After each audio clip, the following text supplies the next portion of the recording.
133 करोड़ इंसानों, जिंदगी से बेगानों, सिर्फ हुक्मरानों ने हक तुम्हारा छीना है। खाक ऐसे जीने पर यह भी कोई जीना है।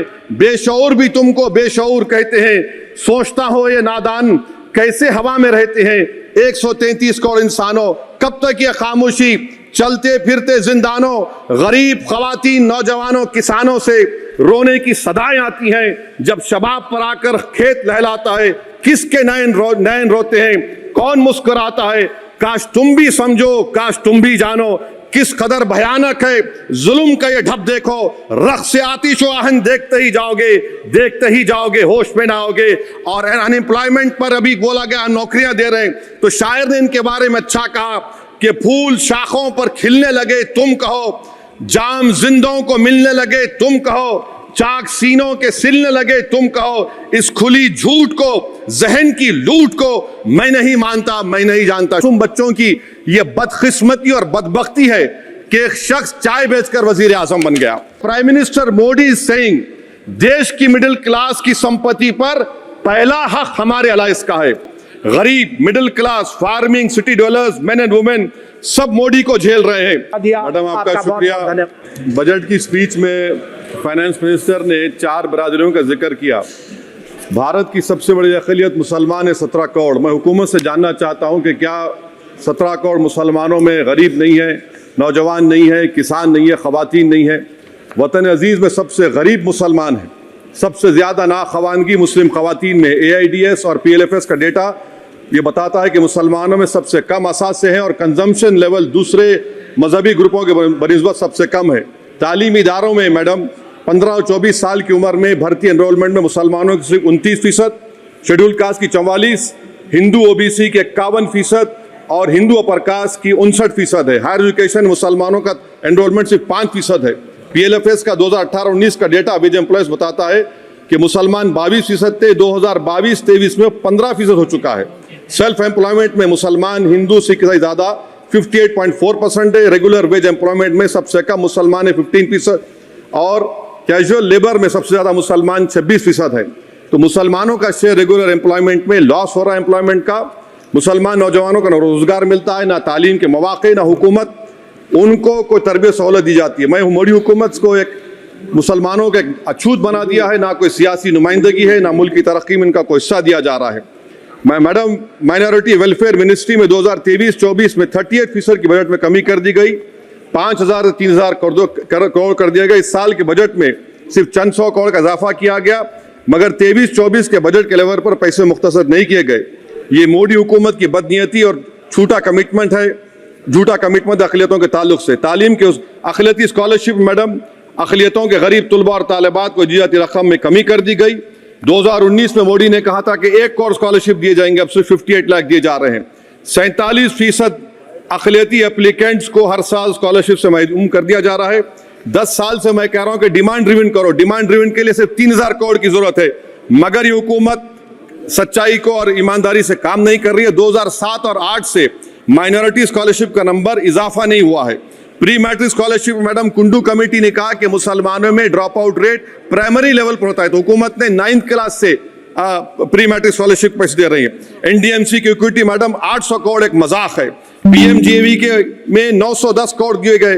सारी दुनिया जानती है कि जहां मुसलमान बसता है गांव में, शहर में, वो अंडर डेवलप एरिया है, और आप मजाक करें ऊंट के मुंह में जीरा देकर। हज में 97 करोड़। हज कमेटी एक रुश्वत का मरकज बन चुका है। प्राइवेट टूर ऑपरेटर्स के एक लाइसेंस के लिए पैसे देना पड़ता है, बिल्डिंग सिलेक्शन के लिए पैसे देना पड़ता है, मीना मुजदलफा में कंपनी के सिलेक्शन के लिए पैसे देना पड़ता है। मैं हुकूमत से मुतालबा करता हूं कि खत्म किया जाए और CBI से इंक्वायरी करवाई जाए। मोदी हुकूमत को अक़लियतों, बिल्कुल मुसलमानों से नफरत को खत्म करना पड़ेगा। मुसलमानों को उनका दस्तूरी हक मिलना चाहिए। आप कैसे विकसित भारत बनाएंगे अगर 17 करोड़ मुसलमान नफरत करेंगे? मैडम पूरी स्पीच में फाइनेंस मिनिस्टर के बच्चों का जिक्र नहीं है। आज हमारे देश में 66 लाख बच्चे रोज भूखे सोते हैं। 46 मिलियन बच्चे स्टंटेड हैं मेल न्यूट्रिशन की वजह से। 25 मिलियन बच्चे वेस्टेड हैं। मासूम बच्चों की यह बदकिस्मती और बदबख्ती है कि एक शख्स चाय बेचकर वजीर आजम बन गया। LTC long term capital gain tax madam was decreased from 20 to 12.5%. However, the indexation benefit has been removed and won't apply to any property purchased after 2001. This will be detrimental to the growth of real estate, limit household capital formation and impact employment generation in construction sector. This change in LTCG is a quasi-wealth tax on household, particularly the middle class. Internship program madam 5 साल में आप 1 करोड़ लोगों को intern कराएंगे, यानी एक company को 4000 लोगों को ट्रेन करना पड़ेगा। मुझे बताइए क्या ये बड़ी कंपनी का माने क्या है? It is unachievable. Will it be based on market cap, revenue, employ size? Maybe prime minister Modi is saying to Agniveer to do internship after 4 years of service in armed forces. Madam, 21 billion people have given up all hope and stopped looking for jobs. This brings down to 9% eligible population that is either employed or they are looking for jobs. Maybe finance minister can introduce a Berozgar tax and tax unemployed as well. No significant increase for social welfare, healthcare. It looks like Prime Minister Modi is saying, देश की middle class की संपत्ति पर पहला हक हमारे alliance का है. In real terms, when adjusted to inflation, the allocation of health ABPMJ has declined. Modi is saying he said heal in India during G20. The reality is India is hurting. Madam, this government wants to increase FDI from China. Is the Prime Minister not concerned that our armed forces cannot patrol 26 patrolling point out of 65 in Ladakh? Maybe the Prime Minister wants the Chinese monopoly Indian markets. Import from China have crossed 101 billion in 2024.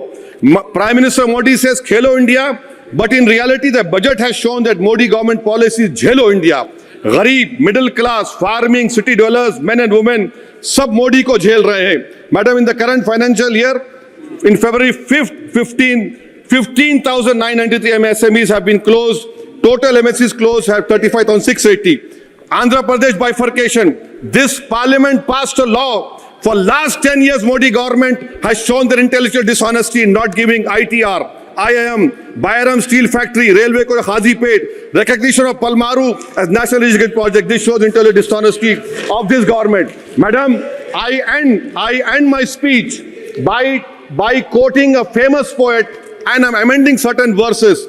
133 crore इंसानों, जिंदगी से बेगानों, सिर्फ हुक्मरानों ने हक तुम्हारा छीना है. खाक ऐसे जीने पर यह भी कोई जीना है. बेशऊर भी तुमको बेशऊर कहते हैं. सोचता हो ये नादान कैसे हवा में रहते हैं. 133 करोड़ इंसानों, कब तक ये खामोशी?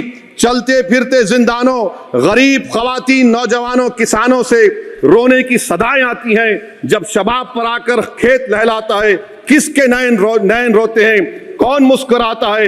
काश तुम भी समझो, काश तुम भी जानो किस कदर भयानक है जुल्म का ये ढब. देखो रख्स से आतिशो आहन देखते ही जाओगे, होश में ना होगे.